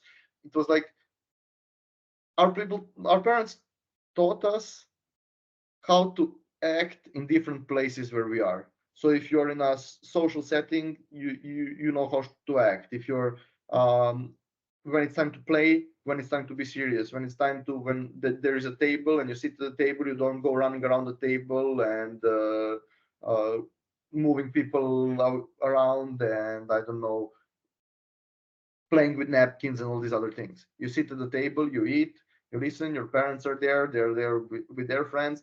You're not supposed to embarrass them, Hmm. and then you afterwards you go home and you can play as much as you want. It's that's the thing, and I think that's also what more people have lost, like that sense of family and the pride in Hmm. the in the in the in the family, and also they Hmm. have lost the sense of shame. And I think that's the worst part. People Yeah. have really lost the sense of shame. They don't understand how their actions can translate to other people, to people that are close to them. Mm. That's a big thing. I Mm. think we should teach kids more what they're not supposed to do, and not just Yeah. tell them, but actually in some way prove them and show them what they're not supposed to do. Yeah, and I think it's also important to realize that uh, that it's never too late to make a change, right? Like even though one has gone through such an upbringing like this, which is suboptimal when it comes to developing social skills, it's still possible to develop. Okay, it will take time, it will take some challenge to actually get used to it, it will take some mistakes, but you have to be like the bull, right? Okay, you have to face those types of challenges to actually get better at it, right? Okay, you have to put yourself in those situations, and sure, you're going to mess up and make some mistakes on the way in the beginning, but it's by getting into those kinds of situations you realize more of, okay, what am I getting wrong, how, because basically what you have to do is fix your intuition, right? Because your intuition is fucked, right? If you are in this situation with that type of upbringing, right? You have to fix your intuition when it comes to social interactions, and then the only way to really fix that is to actually face those situations and getting that feedback, right? Okay, you're putting yourself into those situations, you're seeing, okay, the feedback from that, okay, now now you messed up, now something happened, the consequences of that happened, and now you feel bad about that. Okay, it's good that you're getting that feedback, because now you can assess that negative feedback, like, okay, something went wrong here, okay, what can I do better here, right? And that's how you grow, right? Okay, here is something I did bad, but that's a mistake that I can learn from, right? Again, now I can do better based on this, and it's by being like football, facing those challenges, and that it's easier when you get past the storm. It's much more difficult when you go through the storm, but when you get on the other side, it's much more satisfying, because then you can enjoy those types of connections and those social interactions a lot deeper than before, right? When you didn't understand or didn't comprehend kind of fully or fully appreciate those social and familial connections that you actually had. You were um, yeah, so much that you didn't really um, sense what you really and understand what you had, and weren't able to appreciate the moment as much, because you didn't have those things developed. But because when you take action and actually transform yourself, then it becomes much easier in the long run. For instance, that applies with parents being leading by example as well. Okay, it's never too late to change, that you can go that you can actually lead by example. Like there are plenty of stories on the internet about that, right? For instance, one example I saw, for instance, there was a dad who were maybe in his 50s or 60s, was overweight, right? And he was with his family, with his wife and kids, and they were climbing up a mountain trail, and basically he ran out of breath, right? He ran out of breath, and yeah, the kids and the family were going upwards without him, and that was really left a really strong impression on him, right? That okay, this was awful to him, that he couldn't keep up with them on this mountain trail, and that's what pushed him to, like, I think within 3 6 months he had a six pack or something. Now he was really in shape, right? Now he could really lead by example, and I think stories like that are really powerful. That it's never too late to change your mentality, to change that you can actually end up leading by example, becoming an inspiration, but you need to acknowledge that it's by actually understanding and assessing the feedback from the situation, and learning about yourself. Okay, how did that make you feel? Because this person changed, because not just because he went through that situation, but because he understood what had to be done with that feedback that he got. he understood that this is not okay. This is not okay how I'm letting myself and my laziness, my current habits affect my family and my ability to produce quality situations with for my and upbringing for my children and for my wife, right? No, I don't want this anymore. I need to do better, right? And that's what he did. And I think that is so important to understand that actually addressing those problems instead of doing what many people are doing these days, basically just pushing things down, right? Okay, they're avoiding their problems either with perfectionism or procrastination, right? Okay, they're pushing what they should be doing aside. And then, of course, they're being depressed and anxious and all of these things. And then they're getting pills from this because they're just trying to pressure all of these things down that they feel like they should be doing. And it becomes overwhelming because they're pushing all of it away instead of actually facing it. And then it becomes like with the cow. Well, the thing is, the only way you're going to change something is if you are uncomfortable enough in your Yeah. situation right now. And the point of all these pills and these things is to make them, even though they don't like the situation, to make them comfortable enough in it. So Yeah. you might not like the situation you're in, but it's much less uncomfortable than the situation you would be in if you were trying to change it. So when the discomfort of your situation outweighs the discomfort of change, that's when things are going to change. Before that, you're not going to do anything. This guy was fat. He knew he was fat. He was uncomfortable with that.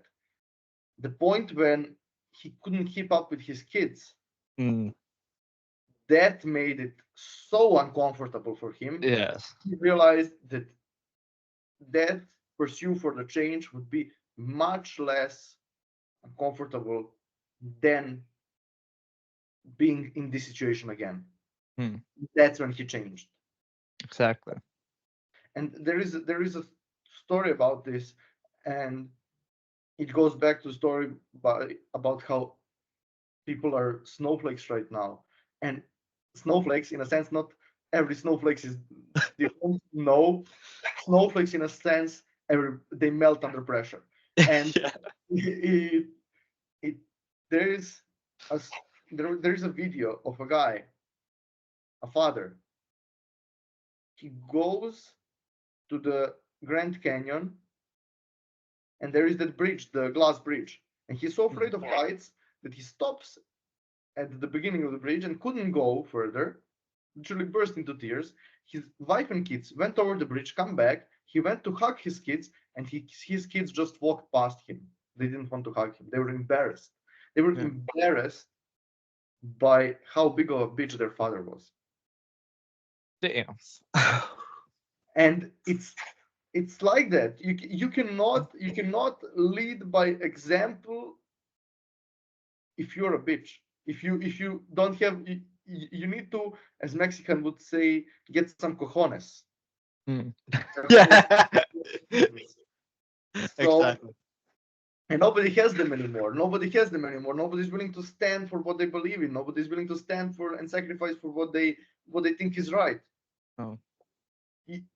The form of protesting and revolting people to nowadays is signing, giving their signatures to on some forms. Like, that's going to change something. You have guys that you're fighting against. They have armies, and you are going to, I don't know, give $1 to GoFundMe or put a signature into something. It's not going to help. You want something to change, you need to change it. You need to go ahead and do it. Yeah, it's scary. It's hard. It might even be detrimental. But that's the point. Yeah. It's easy to do something that has no consequences. Like, it's much easier to walk through life refusing to fail than to walk through life trying to succeed.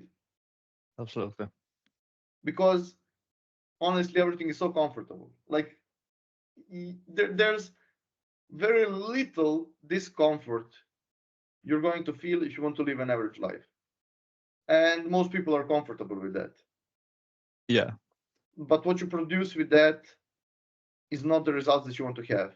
And then you go around and cry around about all those rich people and the people who have it all.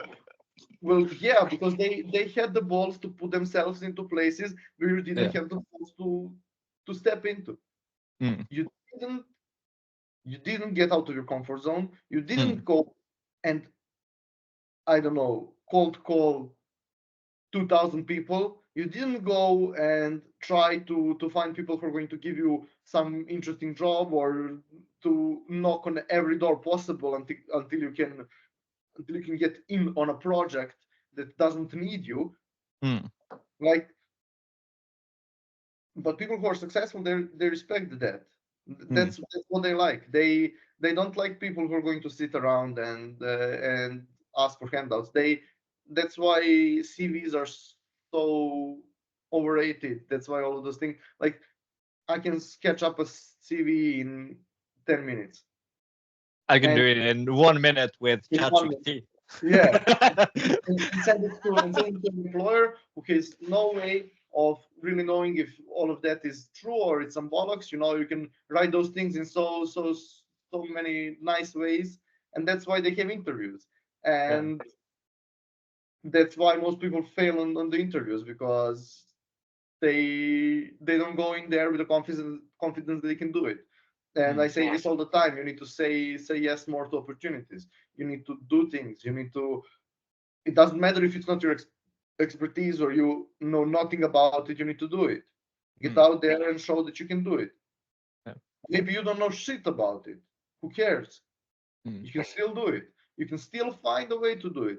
It's Yeah. not like nobody was born with knowledge and you think you're going to go in there on their job. Most people who are qualified for the job don't know shit about what's going on in there. Yeah. And you might not be qualified, but you also don't know shit. And if you're confident and if you are willing to learn and if you can show them that there is nothing that you can't do if you put your mind to it, they're Mm. going to hire you much rather than the guy who knows more. Mm. Because that idea that you're going to push further, that you're going to do it harder than everyone else, that is what they want. The employers, the businessmen, they don't want a guy who knows everything. They Mm. want a guy who's going to help them get the results. Yeah. To them, it doesn't matter if you are a better programmer than the other guy. If you can give them better results, they're going to hire you. Mm. And they're businessmen, they're investors. Mm. They go to that with the ROI in mind. So if they Mm. can get you for and you're going to produce the more results, then it's a no-brainer for them. Mm. And I think most people are just so scared to go into opportunities that they don't feel they're ready for. You're not going to be ready for anything. Mm. Also, you can get there. You can try. You can I don't know, talk your way out of things. You can talk your way into things. Yeah. The worst thing that can happen is you can fail and you're back at square one and you're going again. So and you Yeah. learn something from it. And there's really like, oh, you get that job and you fail at the job. Mm. And so what? You were there. You Yeah. tried. Yeah, I think it was 50 cents. It said something like, "Okay, the opportunity won't come when you're ready for it, but it will come when it's meant to. Like it will come when the opportunity is meant to happen, right? And that doesn't mean you're necessarily like 100% ready in the sense of that you know exactly what's going to happen, but it's maybe the exactly right moment for you to actually uh, push yourself in order to become good enough to produce good results with that opportunity, right? It forces you to grow and develop, and that's kind of uh, that's the kind of opportunities that are the most meaningful, right? It's not the ones that you're 100% ready for, the ones you know everything of what's going to happen, because that's not really going to push you much, right? That's not really going to develop you much. But the opportunities where you have to stretch yourself a little bit or a lot, that's actually what's going to get you to the next stage, and what you're ultimately going to be much more satisfied with, because that takes you further along the way. That takes you to the next level that you want to achieve, and not just that. Okay, you have done the preparation. Okay, absolutely fantastic, but it's also the job and journey is progressing onwards. It's not that the journey you are on the top of the mountain and are just continuing that flat mountain trail, but there's still another mountain to climb, like Waller accidentally that it always there's always another level to the game, and I think that that's what's important to understand as well, right? No matter if you're an actual mountain climber or a marathon runner or building a business, right? Okay, you have your first client, get your first invoice sent out. Okay, that's really fun and all, but then okay, it's what's the next step, right? Okay, how can we increase revenue growth? How can we get more clients? How can we get these numbers up? How can we manage our finances better? How can we get more work? How can we deliver better on our work? How can we get better? There's always more we can do better, right? And I think that's I think that's a good thing as well. That okay, we are always in progression. There's always something more we can do, and there's something meaningful to that as well, right? If we remember that, okay, what are we doing all of this for? Okay, we're doing it not necessarily just for us. Okay, we have our clients. Okay, we have our customers. We have our family, our community, our society that we want to take care of and improve in general. And I think that that is important to keep in mind as well, especially when we're going through the journey, going through the difficulties and challenges. To keep in mind, okay, what is the why, right? Like when you like what you mentioned with the racing, right? Okay, you have to keep in mind the why, right? You have, and sometimes you need to reconsider that, because sometimes we get so deep into our work that okay, we forget why we're doing it, and that's a dangerous place to be as well, right? Even though we're getting into the flow state and can be really productive with that, it's not sustainable in the long term if we forget why we're doing it, right? Because then we lose the direction, and it's when we lose the direction, we it doesn't matter how much work we're doing. It's then the outcome will ultimately be a bit random in a sense, right? Because we don't really know where we're going with that. Yeah, yeah. It's about having the clear goal and the clear vision the whole time. And there is, as I said, there's always a new mountain to climb. And also, I never felt a sense of excitement after accomplishing something. I think that's not a way to think about things. I think when you accomplish something, the first thing that should be on your mind is uh, what's next? Yeah. What's next? Because if you lose the sense of what's next, you lose the sense of why you're there, and Mm. you can only end up on a path of uh, enjoying the old fame, enjoying your old accomplishments, Yeah. and not accomplishing anything anymore. And I think that's the difference between high achievers and high performers and the people who are low performers and low achievers. Mm. People who are low performers, they accomplish something and then they just get to celebrating and talking about it and having fun with it. People who are Mm. high achievers accomplish something and think, what's next? Mm. Absolutely. I think that's the right mindset to have when it comes to growth and development. Yeah, we've come for a full circle on this, it seems. But yeah, definitely we have to keep growing. We have to keep climbing, setting new goals, and it's always that kind of switch between okay, now we have okay, like, okay, now we have a lot of things to do. Okay, now now we just have to do a lot of work. We need to just follow the plan, complete all these tasks. A lot of work here. But then, okay, when you're finished with all of these tasks, you get to this stage, which is like, okay, now there's no work task. What do we do now, right? Okay, then you need to rethink, right? Okay, now we have to set a new strategy. We have to see, okay, what are our goals again? Okay, set new goals maybe, and then we have to figure out, okay, what are our strategy to actually get there.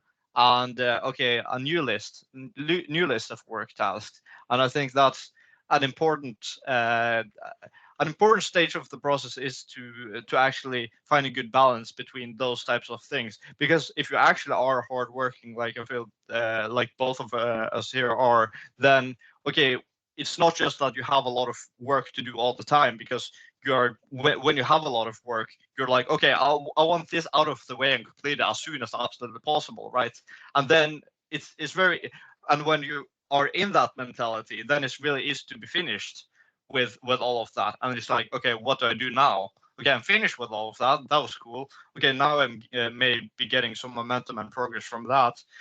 But okay, now I have to rethink. Okay, what is the next step?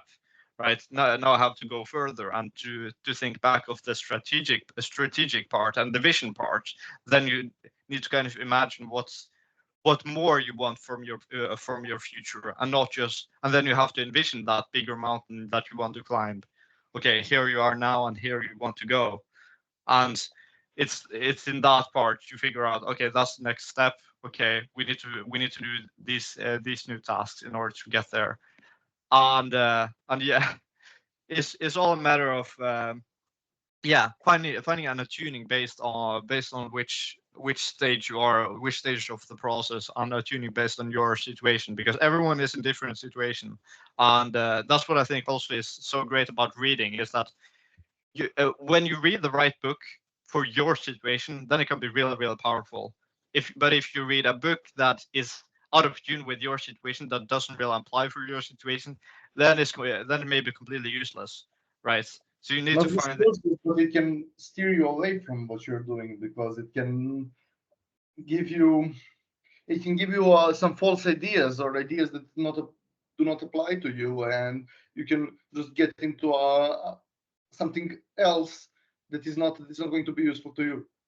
Yeah, exactly. Like I think that's really important to understand, because it's really easy to get into the mindset that, okay, I have this problem right now that I need to solve. That must mean other people are struggling with the same problem and need the same solution that I have found the magic sauce to, right? And that's not necessarily the case, right? Okay, it may be it's probably the case that some have some similar problems that you are, but of course not everyone. Okay, we are all in different situations, right? And to have some kind of understanding that, yeah, when other people are in different situations than you, then also the solutions are going to be different as well. Yeah, it's not just the route is not the same to the same point if you're not starting at the same point. So if I'm Yeah. starting from Belgrade and going to Paris, and you're starting from Bergen and going to Paris, our routes are not going to be the same, because we are not going from the same starting point. Yeah, exactly. Right. So of course I'm going to have to take a different type of plane on a different time, on a different station of course, and have to follow different flight regulations and restrictions on the Bergen airport compared to in Belgrade, and so on, right? Completely different game. Absolutely. And also, like, even if you're starting from the same point, you might not go the same from the same point to the same goal. You might not go the same way. So, for Mhm. example, we can go from Vienna to Paris, but I can take the train and you can take the plane. Yeah. And we're both going to get there, one a bit faster than the other, but we're both going to get there. So Mhm. there is no right way. There is just figuring out in between. You might not go. David Goggins says it. You might go from place A to place B. I might go from A to C to D to E and then get to B. But I'm going to get there. So some of us cannot go, might not find the easy route at first try. We might go this way and then that way, and then you like in the old days, you're on your horse and now you're going to the next village, and you don't know where that village exactly is, but you go to the first village that you find, and they're going to give you some direction. They might be right, they might be wrong, you never know. You get to the other village, then they tell you, and then you're trying to figure out and get somewhere. And that's how. exactly. And some of us are going to go that way, and some people might have a little more luck, and then the first village that they come across is the one that they're looking for. And some of us might go through 5 villages until they get to that one. Yeah, But exactly. as long as you're pursuing, as long as you're trying to get there, and you're not losing courage, you're not losing your sense of where you're going, you are eventually going to get there. Exactly, and I think that's a really important point, because this is what this element of, or this question of luck, is also what is creating a lot of confusion between those who have actually achieved and managed to reach the upper class, and so on, really great financial and social success and so on, compared to those who are kind of in the lower classes, right? And when you look at people like Mark Cuban, other billionaires and stuff, like many of them will have some humility and say, yeah, it was some element of luck, and so on. But of course, they had to go through a lot of challenges, a lot of difficulties in order to reach their accomplishments. So it's like, even though, okay, it may some of their wealth may have been dependent on some kind of lucky opportunities in a sense, but of course they had to be smart enough and cognizant enough to recognize those opportunities, be smart enough to take advantage of those opportunities, and actually be able to fulfill on those opportunities in order to actually get there. And that takes a lot of preparation in order to get to that point, right? And like, even if that opportunity didn't arise, then when you are in the mindset that you're going to make it, then other opportunities are either going to open up for you, or you're going to open up for it themselves.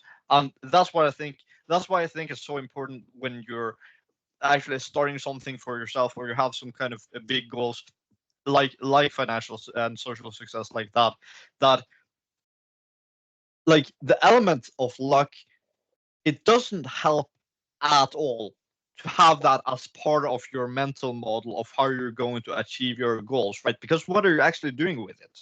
Like, why, like, what does that actually help you in terms of your understanding of how you're going to get there? It doesn't really, right? Like, what helps you is that, okay, you are going to make it, like, no matter what challenges comes on the way, no matter how difficult, no matter how many mistakes you have to make on the way, no matter how hard you need to seek, no matter how many mountains you have to climb in order to get there. Like, when you have, because when you have that kind of attitude, okay, it doesn't matter, like, okay, it may be the first village, or it may be the sixth village that is the correct one, right? But if you have the mentality that, oh, it's all a matter of luck, right? And some people are born lucky and some people are just born unlucky, that kind of mindset doesn't really get you anywhere, right? That's a victim mentality, and with that type of victim mentality, you find yourself in a situation where you feel you are subjected to your circumstance instead of actually controlling your circumstance. That you can change your circumstance, you can change and affect and influence the factors that have led you to where you are now. You can change those so that you get out of your current circumstance into the circumstance where you want to go, and actually achieve those goals. Yes, but thinking that it's a matter of luck doesn't really help you at all in that sense. Yeah, and luck is also finite. The thing with luck is, you how do you define it? Like, is it like, Mm, I don't know, you say, okay, I tell you, some people might close their first client after 3 cold calls. Some mm, people might need 103. yeah. The thing is, if you say the person who did it for 3 was more lucky, he might be more lucky, but you put a finite answer to it. So if he goes and if you hear and you hear, for example, you're definitely going to close a client in your first 100 cold calls. You get to 100, most people will get to 100 and they will say, I didn't close anyone. You see, this was a waste of time. But you might be now 3 calls away from closing someone. Mm. And if you put those finite limits into everything that you do, you're going to do it just to the limit, and then you're going to say, and if it doesn't work, you're going to say it doesn't work. Mm. Point of success is you need to trust that what you're doing is going to work out at some point, and just keep on going. Then Pena said it. If I told you that you're 2,000 cold calls away from $1 million, you would all start calling the phones right now. Mm. But you cannot guarantee it. It's 2,000. It might be 2005. It might be 1005. Whatever. Mm. But people want a finite solution. They want a solution that is going to work in every case, and it's not. No. But if you make 2,000 cold calls, you're much more likely to be at $1 million than if you make none. Yeah. And that's the idea of it. You try and try and try, and you work it out, and you see what didn't work and what worked, and you go further and further until eventually you make it happen. Mm. And that's how it happens. Like Dan Pena, for example, he's a perfect example. He's brute force. He Yeah. made billions by being a brute force who you cannot deny. The kid from the barrio who had problems in school, who was expelled from the school district, not the school district, barely finished high school, went to the military, and then decided to go to university, then decided to start his own business. He saw that governments are going to finance the oil projects, and he went from bank to bank, door to door, asking for financing with nothing to give them as collateral, Mm. by an oil company. And he did it. And he made 450 million in 1993. Insane. Mm. And then you can come and say, no, you don't make your own luck. Yes, you make your own luck. Yes. You go door to door, you ask, and if you ask enough, somebody is going to give you what you are asking for. Absolutely. So that's the only way to go about it. And if you're going to get bummed out every time somebody says no to you, then I guess you're not cut out for this, and you can go and live your comfortable life. Yeah, exactly. Yeah, rejection is a part of the game, you know, and I think it's an important part of the process is just, yeah, I think, yeah, I saw someone on Twitter actually post about this recently as well, that what you should try to do is reduce the time from your rejection onto the next attempt, right? Okay, you should try to decrease that time period as much as possible, because the longer period of time you go between the rejection and the next attempt, then the longer it will take for you to actually change your behavior and change your luck in a sense, right? Change your Yeah. ability to produce better results. Because the sooner you recover from every rejection, the sooner you're actually finding or developing a mechanism in your intuition that says, okay, on to the next, right? Okay, and figuring out and being much faster about recovering and processing. Okay, what went wrong here? Okay, on to the next. Okay, maybe I can do this better next time. If you reduce the attachment you have from it and just see it in a more logical sense, then it's much easier to progress with that, right? And it becomes much better for your mental health and progression in general. Yeah, it's like, no, okay, on to the next. No, okay, on to the next. No, Yeah. okay, on to the next. You cannot take anything to heart. Mm. if they rejected you, your offer probably wasn't good enough. So what can make it better? Or maybe they just weren't the right fit.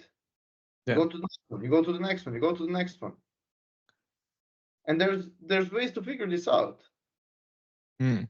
There's ways to, like, there's questions you can ask to figure out early on if you're the right fit. And maybe somebody really isn't going to be the right fit, and you can walk away yourself. You don't need to wait for them to say no. When you see somebody is not the type of person that you need at that point, you say, I'm sorry I wasted your time. I can see we are not the right fit, and you walk away. And in a weird way, even if you say that, when you say that to some people, they're going to try to make themselves the right fit for you, because now they feel they've gotten rejected, though you were the one who was asking for stuff. And that's also that's also a sales tactic. If you see that it's going nowhere, you just say, I'm sorry I wasted your time, it seems like we're not the right fit. Then they're going to start selling themselves, because nobody wants to be the wrong fit for for anybody. True. And I think this go back as well to the matter of kind of developing yourself into the person that people want to do business with, like higher standing people. Like, okay, how do you develop yourself into someone that millionaires and billionaires not just want to do business with necessarily because you have something of value, but also that you become something that you would be good to both hang out with and to work with? How do you develop yourself into that person? And that's kind of a realization I made that's made me realize that I had to kind of develop a lot of new habits and become more intense and put myself under more pressure in many of these fields. That okay, you are, especially when you're running a business, especially in service, right? Okay, you're basically not just selling your service, you're selling kind of yourself in a sense, right? You're selling a person to work with. And okay, if that person to work with isn't someone you want to work with, then of course they're not going to be interested. But if you actually develop your character and not just your offer, then it becomes a lot more appealing, right? Because then you get into a lot more rooms like this. You come into a lot more opportunities to interact with people like this, and be able to get into negotiations and sales processes with this, and then see, okay, here may be some interesting projects that we could work on, or work on together, or something that we could try out and progress with, right? But it all goes back to what Alex Hormozy said, right? Like either your business is growing or you are growing, right? And like that's what I think is really important when a business is stagnating, or you don't really know where to take the business from there. It's probably the case that you need to develop yourself, right? You need to look into yourself and maybe take some more time in the gym. Like, okay, you need to pressure yourself harder because there's some kind of mental barrier that is preventing you from taking the next step with your business. And in order to identify what the next step for your business is and actually be willing to take that next step, there's something within you that you need to change. There's something within you that you need to overcome in order to take your business to the next level. Yeah, yeah. You limit yourself, then you limit everything that you do. So if that's that, nothing changes if nothing changes, right? So if you Exactly. don't, you cannot expect anything in your life to change. And sometimes you might be even in a great position, but if you want to go further, you need to change something. You need to unlock those barriers that you have in your mind. And the only way to do that is to go through hard stuff, to go through things that you don't want to go through, to put yourself into positions that you don't want to be in. Yeah. But that's the uncomfortable part. That's the part most people are not going to get into because it's hard. Yeah.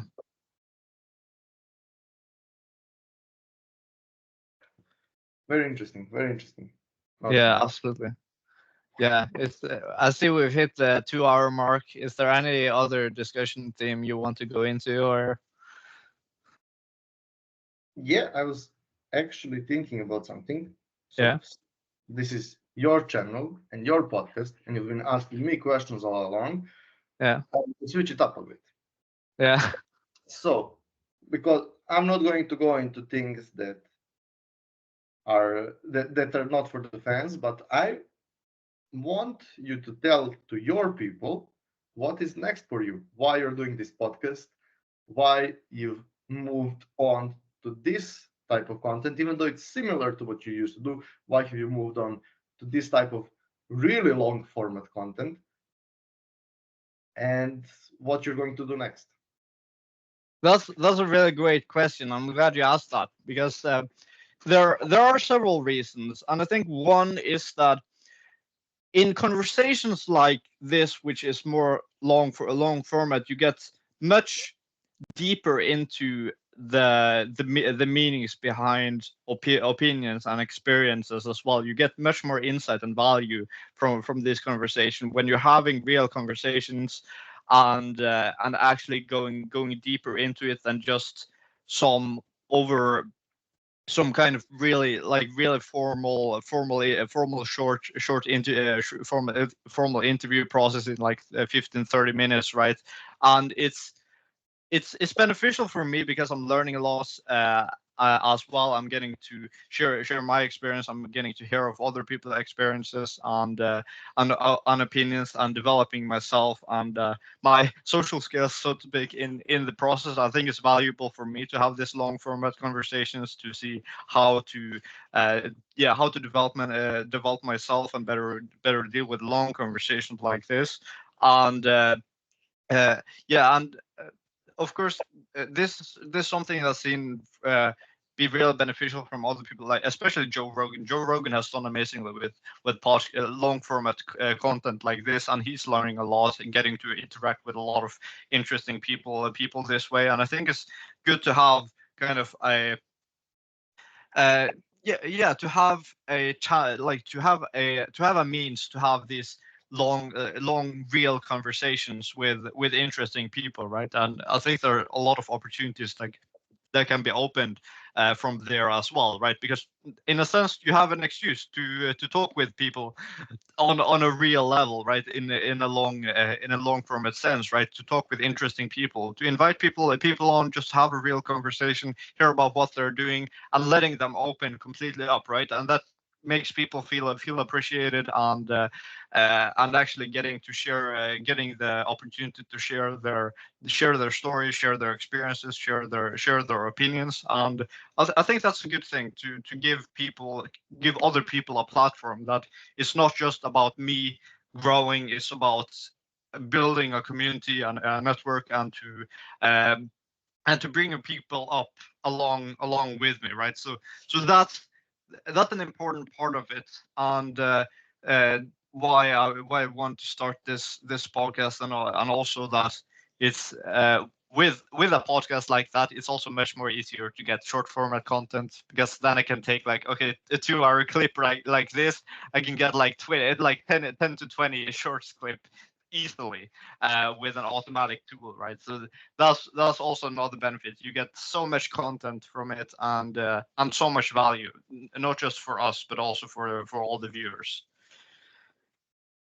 That's absolutely true. And as you said, it's when you're in a conversation with someone, you're growing much more than when you're talking by yourself. So if you Mm, sit and talk, it's just you and your ideas, and there's mm, really no debate. There is no new ideas coming in. But once yeah. you have two people sitting across from one another talking, Mm, then you can bounce ideas off of one another, and you can come up with something new. And that's how you broaden your horizons. That's how you learn more.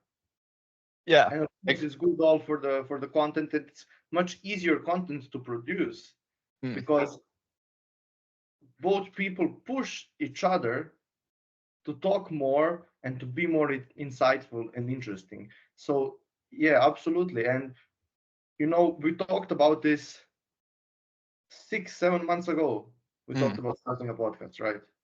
mm, And now it's here. It's finally here. But mm, when I talked about it, my idea was, I realized from some of our executive meetings for the company, I mm, realized how many insights we share inside of there, not just business wise, but how much we get into some topics and how many ideas we bounce off of one another.